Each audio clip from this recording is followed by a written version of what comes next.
Dr. Bawumia emfie nwotwe Nana Akufo Addo ka kire ye party for bro de ne buy no say papa yi onka ye ho nanso se de osi nim economy no mesrem constitutional provision a kire se wunya 5 years our cardbearer member in good standing won't mean your candidate presidential won't mean your running mate no obesde yemfa ntonchen na nka yen consider ono so ne talent ne ne competence kuta no about economy obo so pe na fe na be no bi ayemre economy de eja se woni economy se de na kan na se eno so babu ayeni o eno na party for ye consider ne yen se okisa de general secretary ene ma na card na yen kwahye sa constitutional demand no ene de je Dr. Bawumia 2008 na ne ka kire musa o ka kire the party say o kan o de na Bawumia bae no ye nyina ye bo yase yempene because constitution ne say mo ne ye hwan no party mpanyimfo national council okay NPP national council sabre na me general secretary okay asema na de betu ye nim ne say de edikan no na de obi bae so ye ne running mate na mpanyimfo na nyantum na mpanyimfo no bi nso suggesti obi ena no so na nyantum ana fe na nakofa Bawumia bae na manfo se na se we kura de won de onye party ni kura na ede na utumi kofa na ba ho na san komo yi ba mu se o abrantie no we de mesere economy de ye nyina ye yafunu ne abrabo ho asem wakwadare mu pa it is a member president me the economy ne be hye nensa because ono ye me vice ono be economic management team chairman na hono mo anso mu be hu economy be mpe na fe na obi a atwetwere yebo da we see economy de eja enda ye digital okay enne me gidi se eniema NPP fo ye kase tiaye ewo NDC fo abreso e fa economy ho ni titiru Dr. Bawumia ne di party kan campaign no mu se enye eto gigye ne betumi ama oman enkoso aye adwuma NDC fo eto na omode aba taxes no edoso dodo ekum adwuma na cedi no kra sisi mu aye ha no wode $2 ho a se ono no ebe so economy mu se ne Nana Akufo Addo be president a o kanu a amanfo ye ne aye behu de ekwa afa so ka de me kan sa bi de ni ni se dollar police fo de tibi che no ene se bebre ene uko hwe sa ne ma no a sobo a Ghana fo de bo NPP aban yi ene ne titiru enipa odi party kan me hye sa abo no bebre yes afem enti na media me feel say se ni pay waye bi Dr. Bawumia wa bon homode wa kakra na mum ko animu no obi a wono Ghana fo o ka $10 ye mo Akufo Addo din Bawumia ne de so bobon o ka ne ma bo aye din a o ka taxes ado so a o ka eka amene yen a ye bo ne din a ne abo Ken Ofori Atta Akufo Addo gra ye mo ne din Moses nipa no a chenchina yen sanfa no nko as party candidate ene ebinum kan say yimu binum kan say ya no made amanfo Boakye it so too much nti no kamo me antwe ne nsan ono so se bi o young kakra na nka chiri ala no so de o politician bia ho asem so ka ala ne de ye de no kwa se de osi ni madwuma ne se de ne ho ni asem yi na se de osi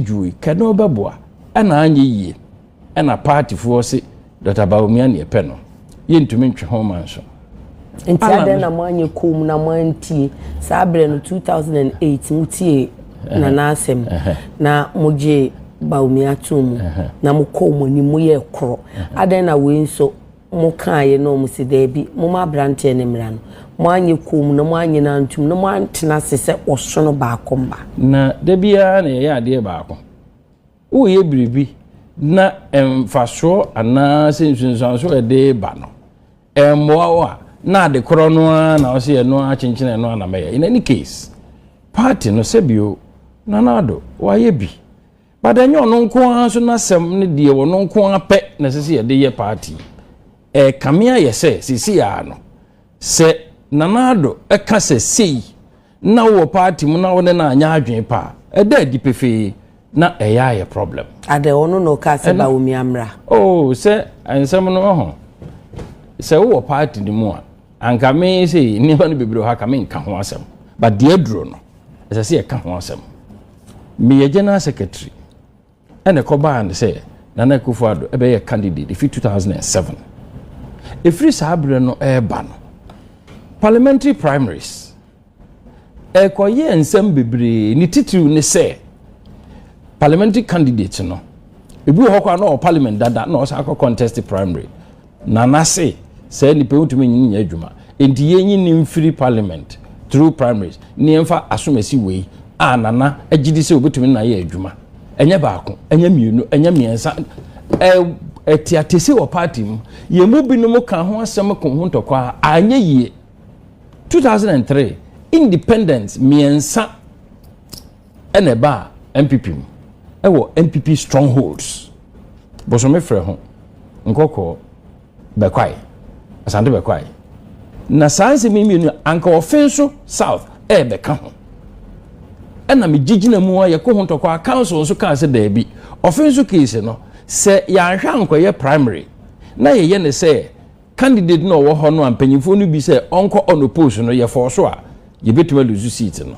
Ena ye koye primary na candidate no lose ye. Baby a ose Owusu case bekwai na ye different. The different ne say ose Owusu lose primary by 1 vote. And will be winning primary no. And we are called Eddie who say a nippon no winning primary no poco do say on your popular and so a winning primary. And the acquire no and I make 2 party paying for say look. As I want to be a TBA or say Owusu independent obey winning. Intinoka momiam fadrin na ye candidate na on your popular no. Yen tunefo. No on the on train sign yemfa or say Owusu may party candidate because ya primary say we. But okwa obe winning. Party mpanifo no mu bisa me say it is obi a akọ primary na we lose be kase or your popular it ye manonko as against nipa we win primary na me kase me am regional secretary na me kache o say that time no 230 constituencies saying the nya sa problem we na e be mensa na say 9. These are what I call exceptions, not the norm. And I'm kache o say so we are there as I we hwe a situation that is an exceptional situation.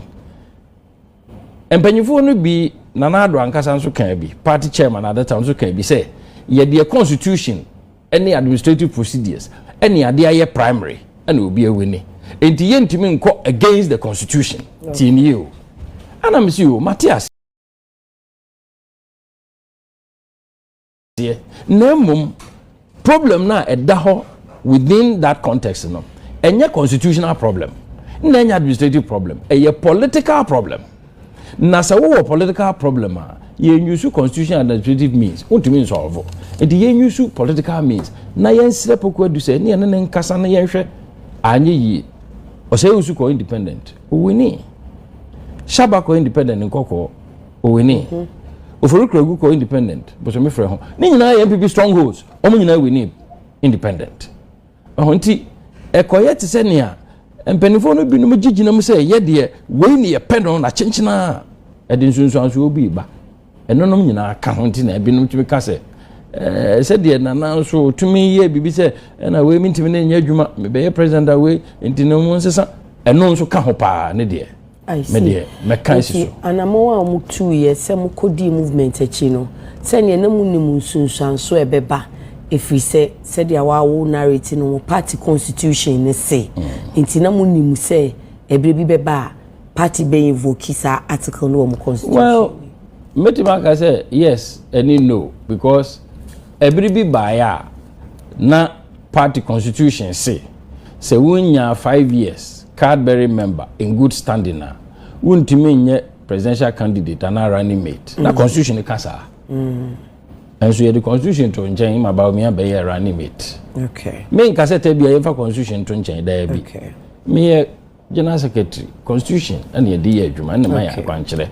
Na yesu kura can say ye emrano me nipa ni anyi nipa mamrano. The Sabbath was made for man and not man for the Sabbath. Enti it will do baby a situation be ba na exceptional. For necessity they were okay. And benefit na ya party. And yes, ye did because ye ne Alanche Martin akugina Benkuri. Mini this empanyfo betumi aka say you o mo hu nim fa so ana say opamo ma enya nsunsuanso me nka say here go an your supporters but obi anso won de kakra okay ana aba ya to yinso no vote back ne kan ma ne 6 million 6 point something ansa na obi etime win presidential e de me de me ko di alache matin echi kura no e wo makoma mu say sebe NPP no ayi ni mo no ne ma bi akwache wo de but e wo yakoma mu enti no presidential no say Dr. Bawumia wo ballot ni so na Alan wo so meto ama ala enti wonto ma NPP minto ma Dr. Bawumia meto ama Alan enso yetu ya yetu parliamentary obi o ya NPP candidate na me constituency ho no mate say Sammy Oku ye interested nka meto ama no sisi ya de me kodwen ho mintu bin kase automatically meto ama NPP parliament mintu bin kasa the BSC am tie dey aye wo ya say pam enya me ya so much but me hu no say enya wo ya so much but enya wo ya kakra oh me mo de me di ya wo secretary wa bre wo ho say na kase enya me ya so much okay man kase enya me ya honestly America no kra kire enti na enya ya mo na mo kan say political party to say religion ye de ye kra ye sunsun ya koma enti say de wa bre na darko pe say wo de ye mfa no 2003 kra ba 2023 20 good years now after 20 years ya pamo te so ba wa kwa aware ase a ye ni najai ebe ye anana oh ebe ho me ka bi ana ebe ye onwanwa but enya me ya because me free akodwa so se general secretary mfi edumian semi okay 13 years within that 13 years no okay it is as if say me kra na me ye tanfo e wo party dem me mpese me ma na ye personal there be entisa o gazo me ya ka makasa de da me dem feel say abrabo mu no emu nsem no ebitumi basa ebi wo ho a ebekọ yi ama o ebi wo ho nso a enko yi ma o enti mete ho me ka say as a former general secretary party council committee bi eni ho a me ye member empon makoye chairman adenti me ye Akufo nipa me ye Alan nipa that's all and I can give you the evidence and because some party ni hyenka why former enyamra say chinchina but minim say ye former general secretary no sa na ye no owura dambotwe sei oye former general secretary pe and ye no chairman of a council committee be seen there oda ho chairman of a council committee into wupele former executive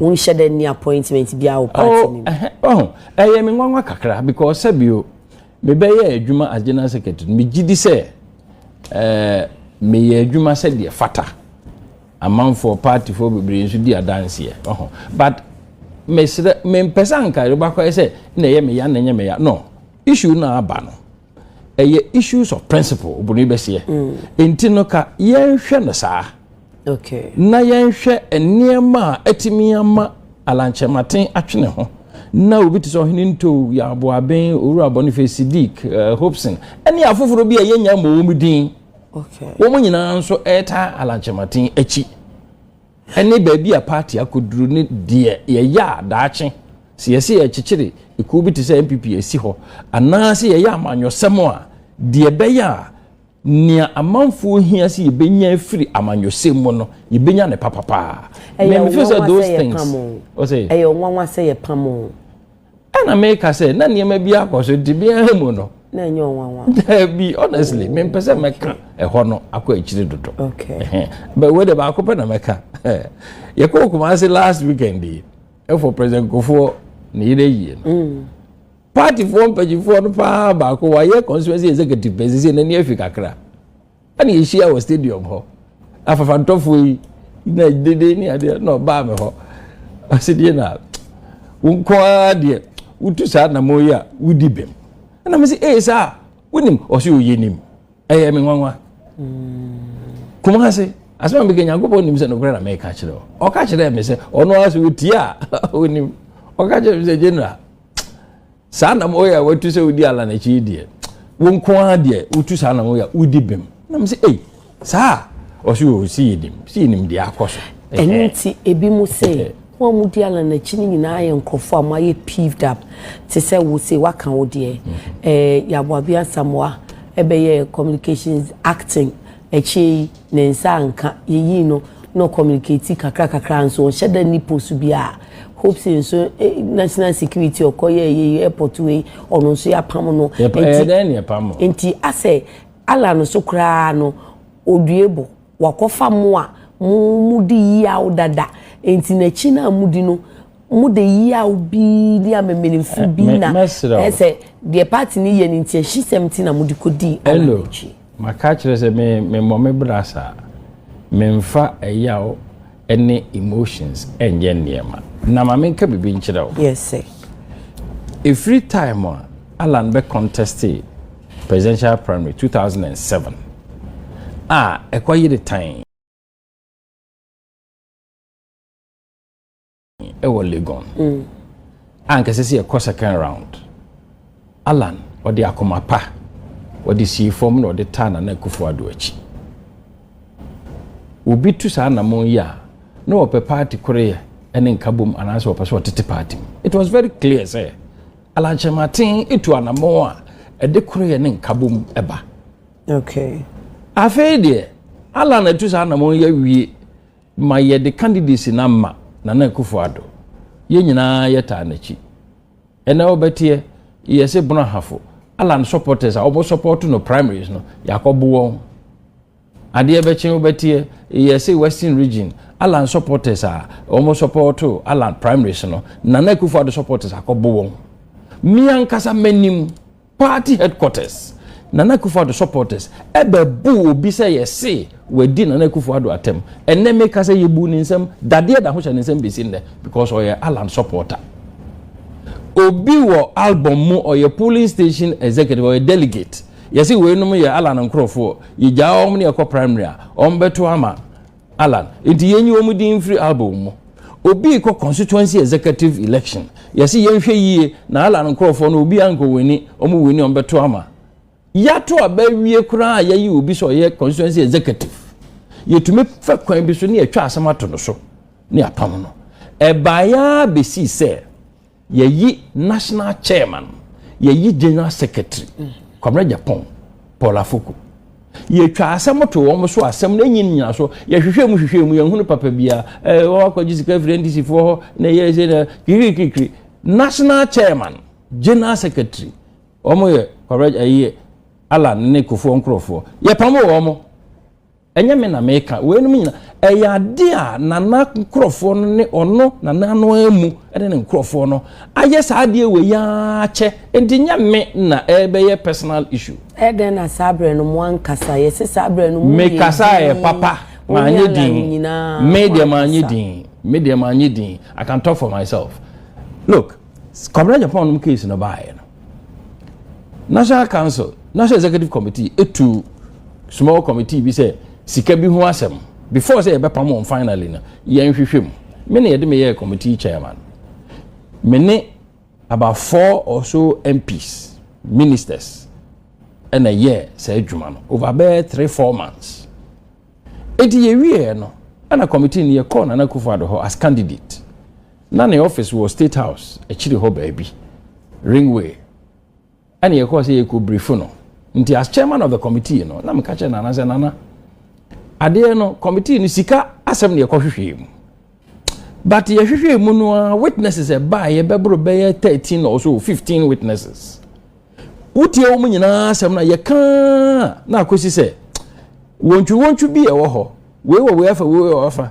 any mutual suspicion any distrust enema sika asem ekoye sa na nye sika no nti be ka jana na na issue no ma hwa esan se empaipe mu bi suspicion bi wo ho nti no we koye bibia e ya de papa kora no a na we adwene ye ne se wo ye tia me o ya koma Alan o ya ama nana o ya ama we enti saade no ne problem no na nye sika no nti no mesre no se anka as candidate no omra mbonte no meka se sa we afa na e koso no mani nye ho nti obi a we yesa asa wogidi se wo ye na aso mani dia ene obi anyai na Akufo Addo ka kire me se Dabi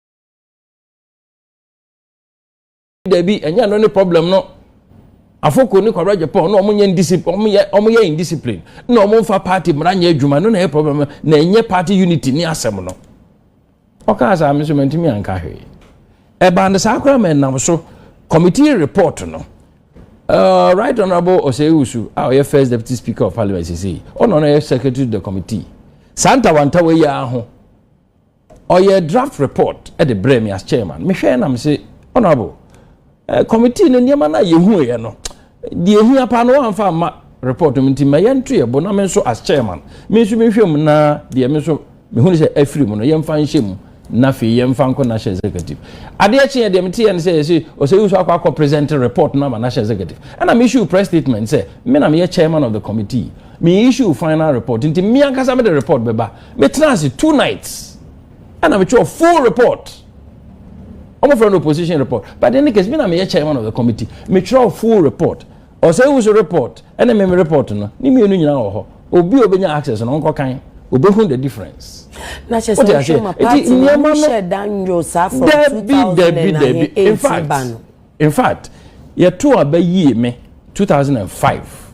Sabre no na national officers no ye 10 na ye 17. Ye 10. Ye to abadi wie no. E finye ba party when they say 9 against 1. 9 ye Akufo Addo. And 1 ye Akufo ni Alan. 1 no enemy. Right from me and I'm say na 9 against 1 there and say actually me who say bibi koso.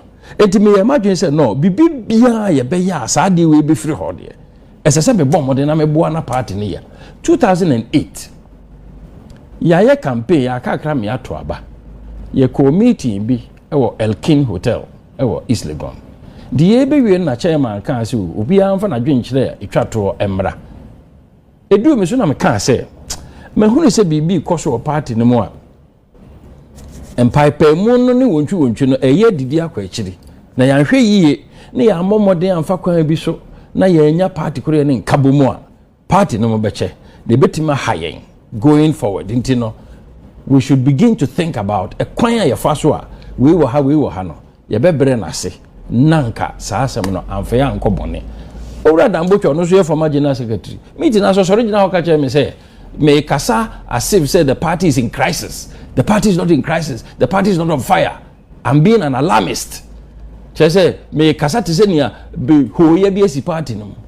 The party doesn't have any such crisis and you know the American me nyai 2008 na ka be 2-3 months ni ato aba ene say me alarmist too.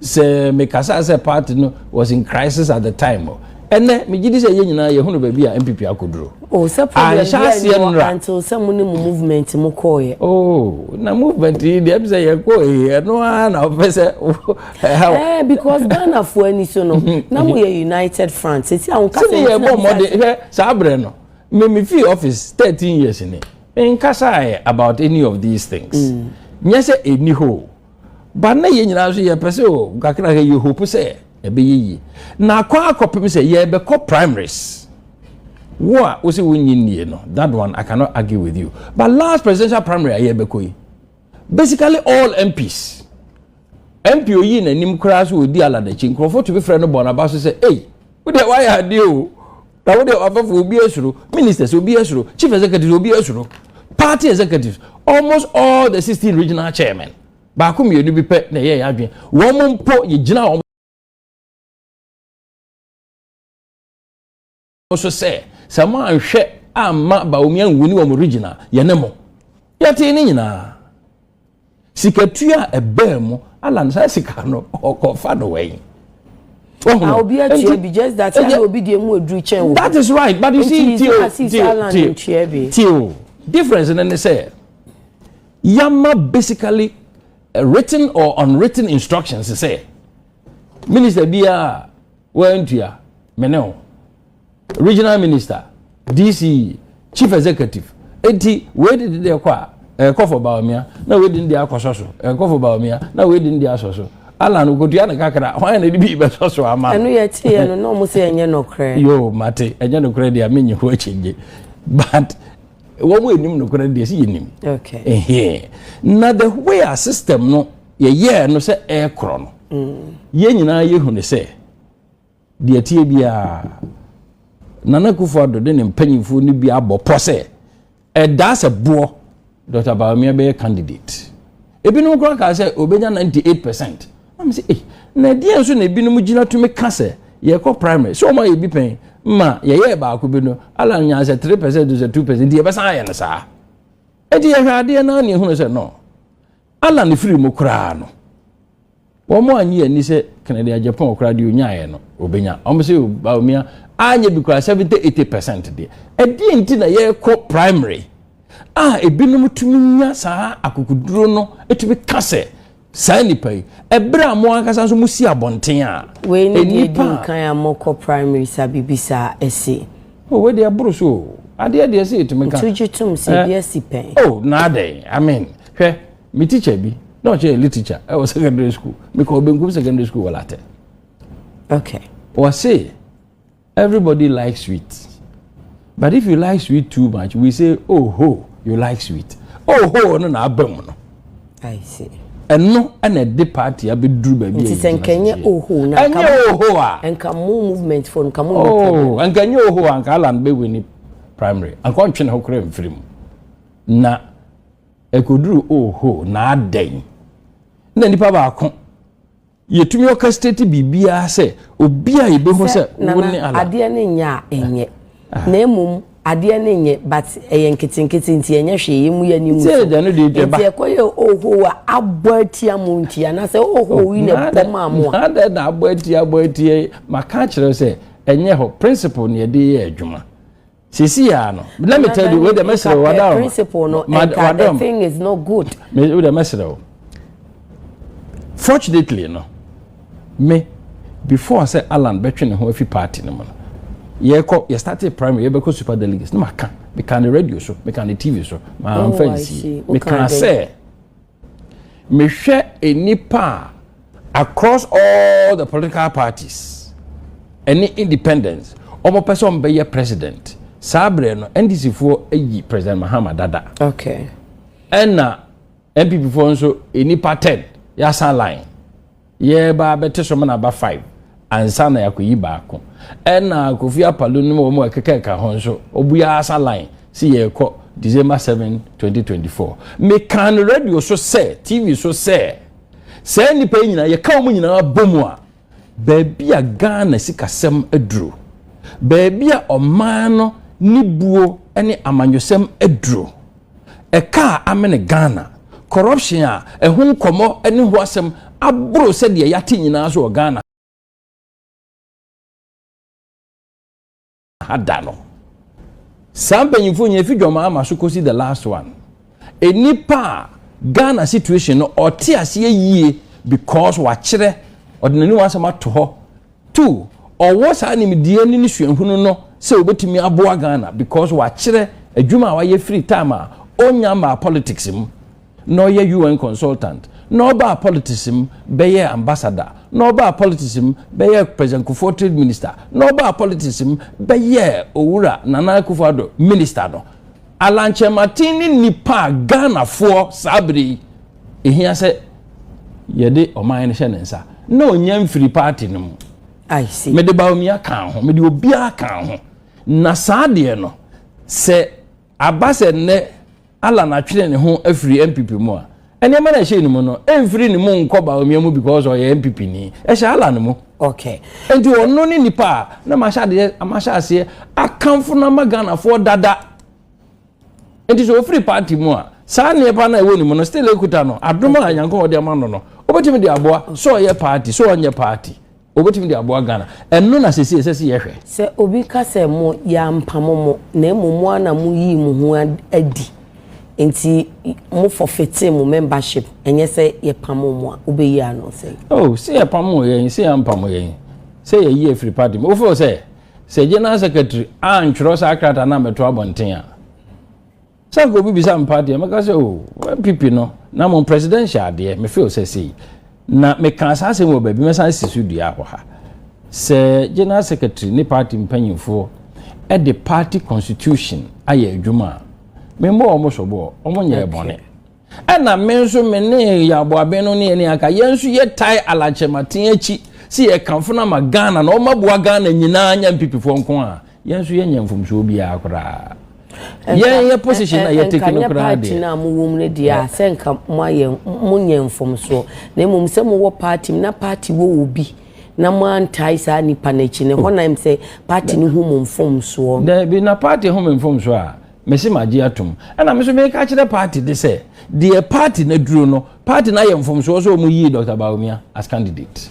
Oh my mfomso kese pa, I'm telling you, because se obia ye kanfo no ma ye se ordinance ka economy pe no ano no na ne economy ensanka esenka nya se ye nya bio ya ye bi na mum wo de toto nia eboy Ghana for ye share wo mo NPP for eni nia Dr. Bawumia kasanso di kan ekan ye eni de ya de abebre yi 7 years eko 8 years ya na me bisa me ho se e de empa na ma ye NPP for mpanyifo ni titiri bi no se Dr. Bawumia kwa na ye the best option. Dr. Bawumia, as far as I'm concerned, this is the way I'm move yi party secret pia bonten fi se kane no a enka party mo no say you say don't talk bad about the party. Oh na what can be pa na se say ya wo kan enka aban o teso no ya party aban enti kenye kra eye. Oh na say NPP before to be criticize NPP aban and I want to be that you mo bi no. And na nye good practice say simply because say who belong to party ninti sem from so no to sen kora na ebisa wa osio ya de enema no bi wo ho a me PR expert communication and me sua na me kire university. What do I say? In public relations, there is a certain principle. Your friend with the principle of candor. Nukuridie. O say PR, de bia no ye hyem niema ho ma de na ye fe. Say de be ye obi hu no wonfom so. But asem to me see a principle no be catch say asem we de beje ye ni see ye be kam no kora na manfo hu ne say ye credible. Your friend candor. Eduru ba bia say we ye party ni na o party yam from so na wo kan na wo boa party no. Okay. Na nye say me ye party ni nti no sabio say akosi say kora me say ye kama eno de wo yes wo moa party no wo ne ka. In any case party kora ankasa NPP kuro ya President Akufo be ye president and Akufo Addo be ye president, the same political party. I can tell you two different governments. How? A kwanya President Akufo fa so the key person, the leader of NPP. Ebinom penasem, ebinom time, ebinom so penasem. Otumi handle ni mienu nyina kan ni nyina bom. Different from Akufo Addo abeye as leader of NPP over the period since he has been the candidate from 2007. Two, even appointments okra Akufo ye as president. One more almost no contest presidential primary. Ebinom nsebo ye kafa ne ho. Otia enya kura. Oba akwese ye the President Akufo akọ 96 election and ye Owusu 2000 was ababe de we banche dada edin banche dada de ye mfa nkodwa say nipa ni nyina President Akufo ma omu nyina post na Akufo Addo betie o say we bi ntime ne nya adwuma we wa support me eye bebre owu adwuma mu kura na ye te say na se ne preference ene Bawumia na wo no support Alan ye to be Hopeson eno nti ne yi na di ene ebinom a mempese mebobo so e kwan a saa aban yi mienu nso afa so ahwe o man sikasem President Akufo free so menka say the economy was in heaven, but ye nyina yi nitua na 7-8 years of ye ne aya ban NPP aban, big difference.